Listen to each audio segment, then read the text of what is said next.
राजीव दीक्षित जी, दम है तो राजीव दीक्षित पे वीडियो बनाकर दिखाओ, दम है तो उसकी फिलॉसफी का प्रचार करो, क्योंकि कोई यूट्यूबर हिंदुस्तान का राजीव दीक्षित पे और उनकी फिलॉसफीज पे इन डेप्थ वीडियो नहीं बना रहा है। सबको डर है। राजीव भाई दीक्षित को लगातार सुनता था मैं। ये तो राजीव दीक्षित की तरह बोलता है रे। राजीव दीक्षित का नाम लोगे।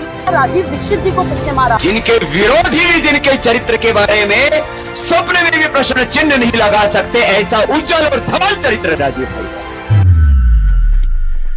राजीव दीक्षित जी, राजीव दीक्षित जी आप कह सकते हैं कि वो स्वामी विवेकानंद का एक रूप थे। जिस तरह से वो भारत की संस्कृति को ले जा रहे थे, उनको रहस्यमय तरीके से मौत हो गई राजीव दीक्षित जी को, कोई जाना ही नहीं क्या हो गया। जैसे मैं आपसे यही तो कह रहा हूं कि आज हिंदुस्तान की बहुत बड़ी जनसंख्या को क्या चाहिए? उत्साह। बहुत सारी बीमारियां हैं जिनका कोई दवाई नहीं है, और मैं इस जो एलोपैथी है इस पर भी मैं आपसे चर्चा करूंगा। मैं राजीव भाई दीक्षित को लगातार सुनता था, मैं बड़ा उनसे हर बात पर सहमत रहता था। उनकी भी हत्या हुई इसीलिए। आप लोग किस बेवकूफी में फंसे हैं? क्वालिटी ऑफ लाइफ की बात करिए, क्वालिटी ऑफ प्रोडक्ट बेवकूफी की बातें हैं। ये बहुत गंभीर बात है जो मैं कह रहा हूं। क्वालिटी ऑफ लाइफ, जीवन का मूल्य, जीवन की गुणवत्ता, जीवन में उत्तमता, इसको समझिए। क्वालिटी ऑफ लाइफ में जिंदा रहने की कोशिश करिए। क्वालिटी ऑफ प्रोडक्ट जो है वो आपको कोई विषाद देने वाला नहीं। इसलिए स्वदेशी बनिए माने प्रकृति की तरफ लौटिए, स्वदेशी बनिए माने भारतीयता की तरफ लौटिए। ये जो टूट गया है रिश्ता पिछले 500 साल में अंग्रेजों के आने के कारण, उस टूटे हुए रिश्ते को जोड़ने के लिए मैं एक पुल का काम कर रहा हूं।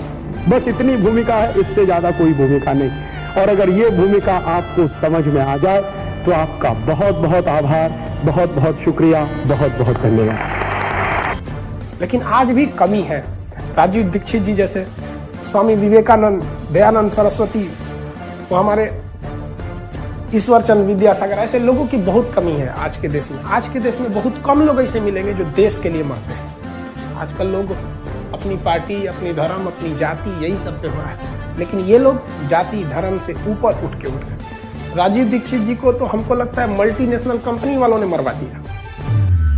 पहले गांव वाले डरते कि साहब इस विदेशी कंपनी के खिलाफ कैसे करेंगे, सरकार पीटेगी, पुलिस मारेगी। मैंने कहा मारेगी, इससे ज्यादा क्या करेगी। और उस दिन क्या हुआ कि जब हम ये सारा काम कर रहे थे तो केडिया कंपनी ने अपने कुछ गुंडे बुलवाए, तो उसके बाद भी हमने काम नहीं रोका। ये उनके डराने का तरीका था। वो हमको धमकी दे रहे थे कि देखो तुमको मार डालेंगे। हमने कहा हमको मरने से डर ही नहीं लगता, तुम मारोगे क्या। और उसके बाद नतीजा निकला कि जब गोली चली तो गांव में और ज्यादा उत्साह पैदा। वो पता चला कि 10,000 की फौज अब 20,000, 25,000 की फौज में कन्वर्ट होने वाली। एक बार क्या हुआ, डिस्ट्रिक्ट मजिस्ट्रेट ने कोशिश की, अपनी जीप लेके आया, लाल बत्ती हरी बत्ती टें टें टें टें करते हुए। गांव में बैरिकेड लगाया हुआ था, वहां आके जीप खड़ी हो गई, आदेश देने लगा कि इसको हटाओ। गांव की बहनें निकली और एक एक लठ उठाया, मार मार के कार के शीशे तोड़ भागे सब वहां से दुम दबा के। डीएम भागा, उसके पीछे पीछे उसका अर्दली भागा। और गांव वालों ने देखा कि हमारे सामने जब डीएम भाग सकता है तो दुनिया की कोई भी ताकत नहीं। अब इसकी नाम बदल के सरदार पटेल से नरेंद्र मोदी स्टेडियम हो गया। हालांकि किसी एग्जिस्टिंग प्रधानमंत्री के द्वारा ऐसा उद्घाटन थोड़ा सा ऑकवर्ड सा लगता है। लेकिन जो धरोहर वाली चीजें हो जाती हैं उसको स्वतंत्रता सेनानियों के नाम पे रहता तो ज्यादा बेटर रहता। जैसे चंद्रशेखर आजाद के नाम पे, भगत सिंह के नाम पे हो जाता तो ज्यादा अच्छा रहता। या हमारे जो समाज सेवी हैं, राजीव दीक्षित जी हो गए, स्वामी विवेकानंद हो गए, इन लोग के नाम पर रहता। जो भी सिस्टम में बैठे उन सबको कहते हैं मत छेड़ो इन युवाओं को, इनसे लड़ना बड़ा मुश्किल होगा। ये ऐसा इतिहास लिख देंगे जिसे पढ़ना बड़ा मुश्किल होगा। और मोदी जी याद रखिएगा, इतिहास आपके समय मत लिख दिया जाए यहाँ पर। और सबको कहते हैं भाई साहब आप ये आवाज उठाइए, क्योंकि इतिहास केवल आवाज उठाने वालों को याद रखा जाता है। जब देश गुलाम था ना, तो बड़े बड़े सिंहासन पे बैठे राजा महाराजा भी अंग्रेजों के तलवे चाटते थे। तलवे चाटने वालों को इतिहास में कोई जगह नहीं मिलता है। जगह उसी को मिलता है जो गलत के खिलाफ आवाज उठाता है। शुरू में 50 लोग कहते हैं अरे ये हो नहीं पाएगा, लेकिन मुझे लगता है कि अगर संकल्प शक्ति हो और मन में पवित्रता का भाव हो, आपका उद्देश्य बड़ा हो, समाज के हित में हो, तो जीत तो होती ही है। भले ही हमारी शक्ति कम है, आज कम है, कल अधिक हो जाएगी। और अधिक कैसे होगी?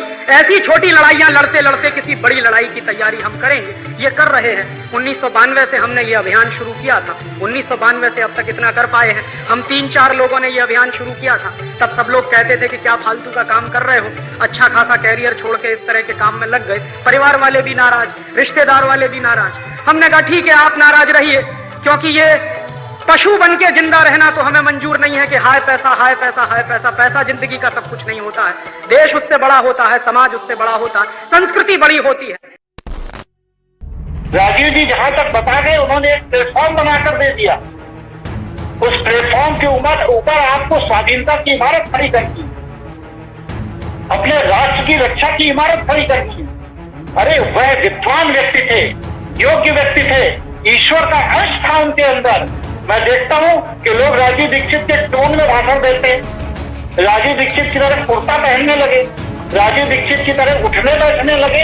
अरे उस व्यक्ति की मुकाबला, उस व्यक्ति की बराबरी आप लोग नहीं कर सकते। वह युग पुरुष था, उसने झटकोर दिया पूरे के पूरे हमारे गुलामी के अस्तित्व को, हिला दिया उसने पूरी नींव को। स्वदेशी के दर्शन के अनुसार बोले तो वो 121 करोड़ भारतीयों की विरासत थे। और यदि वसुधैव कुटुंबकम के भाव से हम कहें तो राजीव भाई जिस संकल्प के लिए जीते थे और जिस विचार में जीते थे, जिन आदर्शों, मूल्यों और सिद्धांतों में जीते थे, वो अपने अपने देश काल परिस्थिति के अनुसार वो दुनिया के 7 अरब से ज्यादा लोगों के लिए एक महान आदर्श थे। मैं तो स्वर्गीय राजीव दीक्षित की पुण्य स्मृति को प्रणाम करता हूं। 4 पंक्तियां सुन लीजिएगा जो मैंने कही हैं। हम यहाँ बैठे एक विचार लेकर, मैं उनको प्रणाम करता हूं। केवल इतना सा कहना चाहता हूं कि शत्रुओं के वार का जवाब देने में प्रवीण, सदा रहे ऊंचा ऐसा भाल तो पैदा किया। शत्रुओं के वार का जवाब देने में प्रवीण, सदा रहे ऊंचा ऐसा भाल तो पैदा किया। षड्यंत्रकारियों की धज्जियां उड़ा सके जो, ऐसा एक ही सही भूचाल तो पैदा किया। षड्यंत्रकारियों की धज्जियां उड़ा सके जो, ऐसा एक ही सही भूचाल तो पैदा किया। राष्ट्र स्वाभिमान के लिए जो काल बने हुए, उनके लिए भी महाकाल तो पैदा किया। इस बार फिर उनकी पुण्य स्मृति को प्रणाम करना, दोनों हाथ उठाकर तालियों के साथ, कि राष्ट्र स्वाभिमान के लिए जो काल बने हुए, उनके लिए भी महाकाल तो पैदा किया। शिवाजी से स्वाभिमान वाला मात भारती ने राजीव जी जैसा एक लाल तो पैदा किया।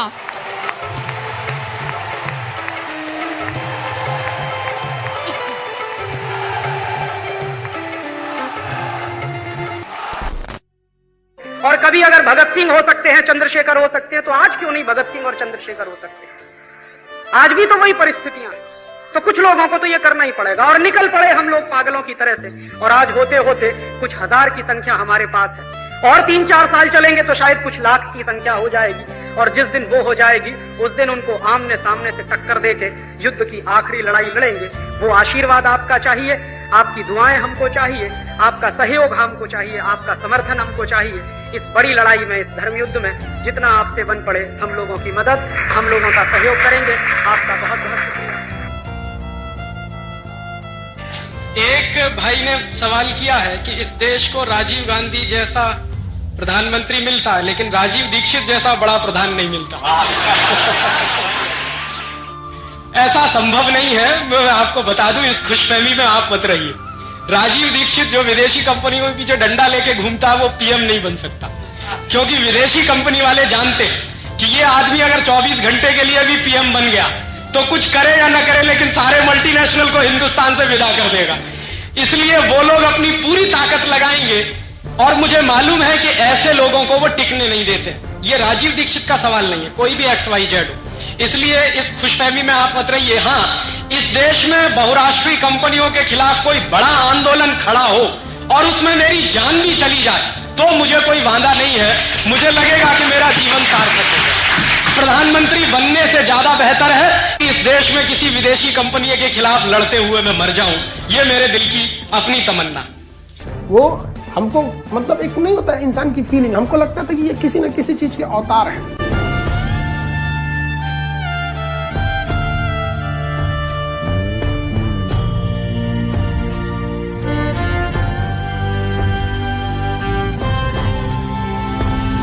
एक मौत ऐसी आएगी जिसको देश और समाज जिंदगी भर याद रखेगा, और एक मौत ऐसी आएगी कोई पूछेगा नहीं। तो हमने तो चुन लिया है दूसरा रास्ता, भगत सिंह वाला, ऊधम सिंह वाला, और तय कर लिया है कि जैसे भगत सिंह, ऊधम सिंह, चंद्रशेखर ने गोरे अंग्रेजों को भगाया, वैसे ही हम आज के इन काले अंग्रेजों को मार भगाएंगे इस देश में। कोई तो माई का लाल मिलेगा, ऐसा तो नहीं है कि सब मर गए, कोई ना कोई तो निकलेगा। भारत माता वीर विहीन नहीं है, निपुती नहीं है, बांझ नहीं है। जब जरूरत पड़ती है इस माता ने बड़े बड़े लाल पैदा किए हैं देश की समस्याओं का समाधान करने। आगे भी होगा, इसका विश्वास है। और इतनी बड़ी फौज खड़ी हो रही है धीरे धीरे कि ये काम होने ही वाला है। तो आप भी लग जाइए इस काम को पूरा करने में, काम तो होने वाला है।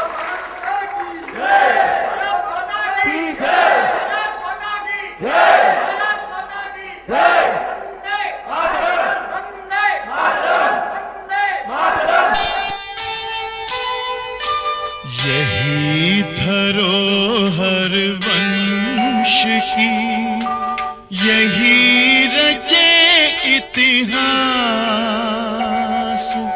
एकमात्र आशा यही, एकमात्र विश्वास,